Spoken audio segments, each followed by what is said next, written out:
Hello and welcome to another episode of the preview series that we're doing here for IPL 2024. Going through one team at a time, analyzing them, dissecting them, and I'm providing my inputs on what my starting 12 for the team would be and my predictions for where they might end up at the end of the season. This is Shravan. Welcome to Willow and Leather, your new favorite cricket fan channel. Thank you so much for tuning in. And the team that we have today is Delhi Capitals. So just as a summary, very quickly, last season was a very forgetful season for Delhi Capitals, finishing second from the bottom, and the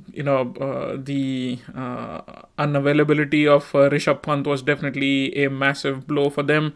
But things have turned a little bit for them, and they will want to capitalize on some of these changes in fortune for them, hopefully, and they will be shooting for a better place on the table this time around. In terms of key changes, Rishabh Pant, like I mentioned, is back.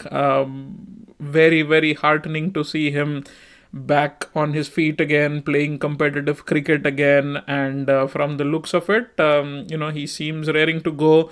Remains to be seen how effective he can be with the bat, and whether he will be keeping behind the wickets or not. So there are a few question marks still, but irrespective of how his individual performance is this time around, just to see him play, I think, will make a lot of Indian fans happy. Hopefully, this is a milestone in his road to recovery and his return back to the Indian cricket team as well. So, personally, I am very excited about him being back in the fold and back playing competitive cricket. So that was obviously the biggest change for them. Not a whole lot else to brag about in the transfer window, fairly quiet. They've brought in Tristan Stubbs into their mix, so I think he will definitely be an excellent addition to the team. They did bring in Harry Brook as well, but unfortunately he had to pull out of the tournament, so he won't be available. And Lungi Ngidi as well was someone they picked up in the auction, but he won't be able to participate in this year's IPL too. So when you look at it, net, not too many changes for the team. So very quickly, let's move on to the playing 12 for this team. Starting at number 1 with David Warner. Absolute legend of the IPL, has scored tons and tons of runs. His T20 game is kind of on the dwindling path right now, but he's still capable, more than capable of turning things around and turning the clock back and actually making a massive impact. He's one of the most dangerous players in IPL history, and he will want to re-establish himself as a T20 threat as well. So I think he'll be definitely looking forward to having a big impact on this season. At number 2, I have Prithvi Shaw penned in. Look, I think it's very obvious that last season just wasn't his year.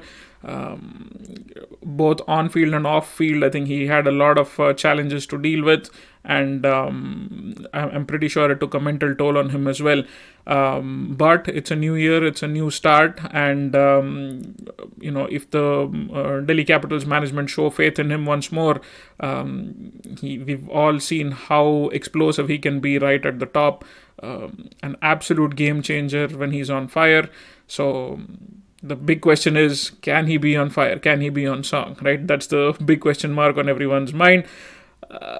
I think they might still favor or give him a start at least, give him a run of a few games to see how he's doing. If he can capitalize on that, I think that'll be excellent for him. But in more ways than one, I think this will be a make or break season for him. I think he's been billed and rated very highly, and we've all kind of seen his growth right from his young years into becoming a teenager and playing for the under-19 World Cup, captaining the team, winning the World Cup as well. But after that, hasn't really materialized into what he would have imagined his career would look like. But there is still time for redemption, and he will want to make this season count. As a backup to him, I think if things don't really go his way, I think Delhi Capitals could explore the possibility of someone like a Yash Dhul, another youngster waiting in the ranks, highly rated, prefers playing at the top of the order. So I think he might be an able replacement just in case Shaw isn't able to um, hit the ground running in this particular season. So that's probably a card that they will have in their back pockets just to keep Yash Dhul ready if at all Prithvi Shaw doesn't take off this time again. At number 3, Mitchell Marsh, gun T20 all-rounder. He's had some issues with his fitness and hasn't really bowled as much as he would have hoped for in the last couple of years. But this is again a great opportunity if he can come and give himself an opportunity to bowl a couple of overs and prove that he has that ability still with him. I think he'll be a great. He'll make a great impact on the league this time. As a batter, we know exactly what he's capable of. Superbly explosive and can again, take a game and flip it completely on its head. So I think having someone like a Mitch Marsh at number 3 is a great advantage. So the combination of Warner, Shaw, and Marsh at the top 3, if all 3 of them are in their groove, in their rhythm, it's a very, very solid top order. At number 4, our man Rishabh Pant finally making a comeback. Remains to be seen, as I mentioned earlier, how fit he is and what his cricketing skills look like after this long break. How much match practice has he had? But all of that set aside, I think it'll be just amazing to watch him back on the cricket pitch again. Kudos to him for making that journey, the tough journey back from that horrific accident, and hopefully he can get into the rhythm of it, and it'll be an amazing sight watching him batting and scoring freely again. So I think he should retain his place at number 4. Absolutely the right spot for him in T20s, and I think he can do a lot of damage from that position. At number 5, I have Tristan Stubbs. As I was just mentioning earlier, he's coming in with a rich vein of form, highly rated youngster, and we've seen glimpses of it previously as well. While he was at Mumbai Indians, didn't really work out eventually for him there, but I think he's kind of growing into that self-assured, youngster who can really make a big impact, and I think this season might be a great opportunity for him, and Delhi Capitals might give him a long run of games to be able to prove his worth. Plus, he also is a keeping option as well, so just in case Rishabh Pant isn't fit enough to be keeping regularly, Tristan Stubbs would be their go-to option to be able to keep. So when you look at both his batting and his keeping, I think he might be someone that could become a very important piece of this puzzle for Delhi Capitals. Number 6, our own Bapu Akshar Patel. Time and again, he's proven over the last couple of years why he deserves to bat further up the order. He's pulled the team out of trouble when they've lost early wickets. He's come in towards the end of the innings to really accelerate the scoring. So he's filled in different roles at different points of times, and I think the more he can bat further up at number 6, I think number 6 is an ideal position for him. The more he gets to bat at number 6, I think the better the team can do, and that way he can really control the back part of the innings with his bat, and bat with others around him, and really finish on a high with some big hits towards the end. Also, as a left arm spinner, adds a lot of variety, very clever, has been around the IPL for a lot of years now, and that experience shows, and he's able to provide some clearly important breakthroughs every now and then. So I think he'll be very handy with the ball as well. Right, at number 7, I have Lalit Yadav. Kind of been used in that lower order as a finisher for a couple of years now. Again, someone who can turn his arm as well, bowl a couple of overs in the odd game, and can fill in, on slow pitches, etc.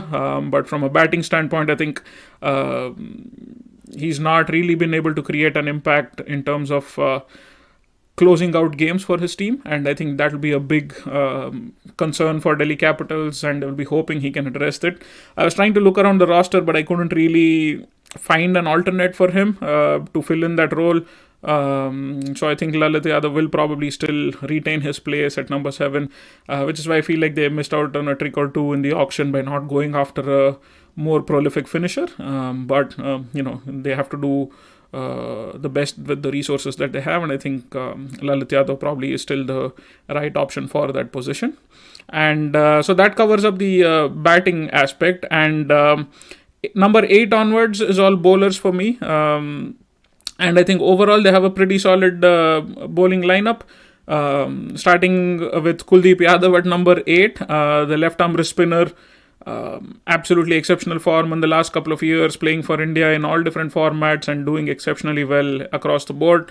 Has a knack of picking up key wickets and keeping the run rate down as well, and he could be a very, very high value player for this team in this season. And when he's on song, I think especially on some of these turning pitches, he can be more than a handful for most batting units in the IPL. At number 9, I have Anrik Nokia, quick, pacey bowler from South Africa. Has been around the Delhi Capitals franchise for a few years now.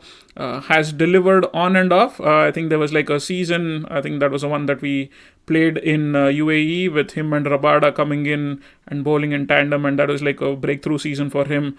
And he performed exceptionally well in that season. But post that, his form has kind of dipped, and he's not been able to regain that wow factor again over the last couple of years. But again, it's an opportunity now, especially for quick bowlers with the 2 bouncers per over rule. I think it adds a lot more to their arsenal in terms of how they're able to trouble batsmen.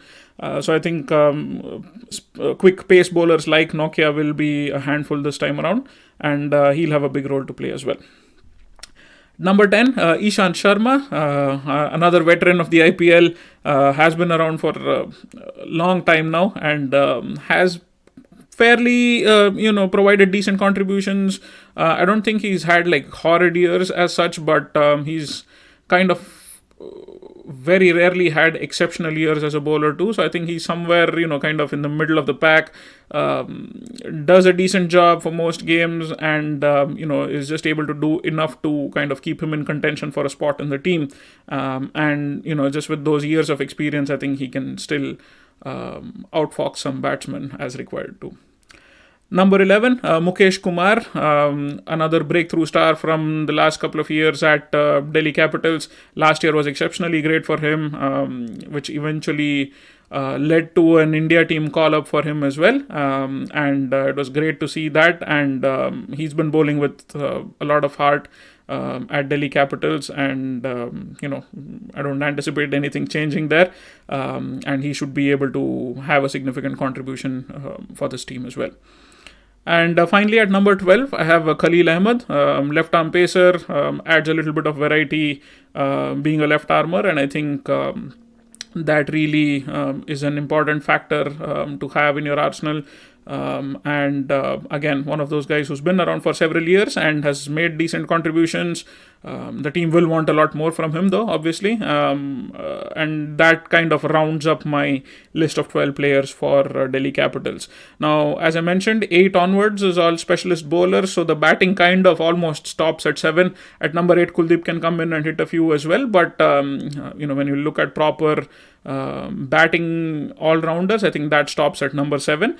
So that tail is a little bit long, so that is definitely an area of concern for me. That would be an area of weakness that I can spot right away.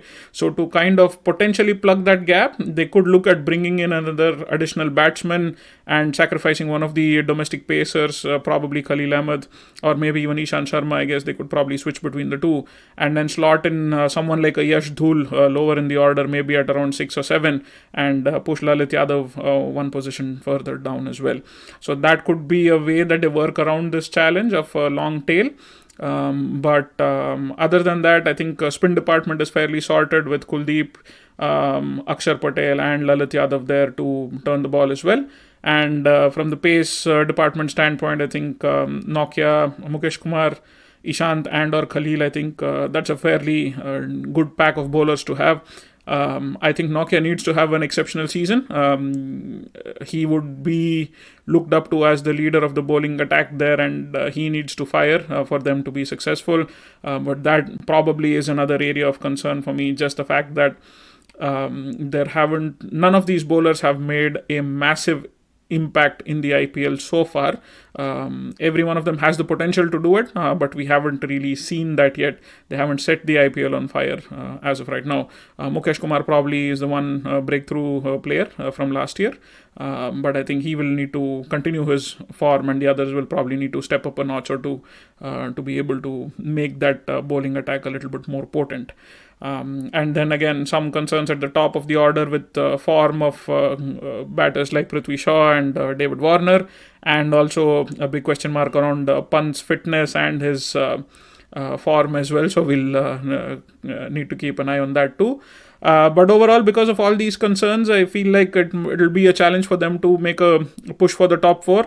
I think if they can get a decent enough season from some of these top order batsmen and the pacers, I think they might do relatively well. A lot hangs in the balance for this team based on Mitchell Marsh's performance. If the guy can stay fit, if he can play all 14 games and bowl at least a minimum of 2 overs every game, then I think they are in a better position. But he is a very important cog in that wheel for Delhi Capitals, and if he unfortunately has any sort of an injury or is away for a few games, then I really don't see any standout stars there who could take the team through just based on form alone. So that would be my prediction for this team, that they might still struggle to make it into the top 4 despite the welcome return of someone like Rishabh Pant. But time will tell. It is a story within itself. The fact that Rishabh Pant is coming and just having him there might act as the catalyst that galvanizes this whole team and brings the best out of them. So that could be a wave of momentum that they can ride on and hopefully try and achieve fantastic things. But that's my forecast. Thank you so much again for tuning in. This is Shravan at Willow and Leather. Please do like this video, subscribe to the channel so that you don't miss any further videos or content that I put out. Please do share this channel with your friends and family. I'll catch you in the next one. Cheers.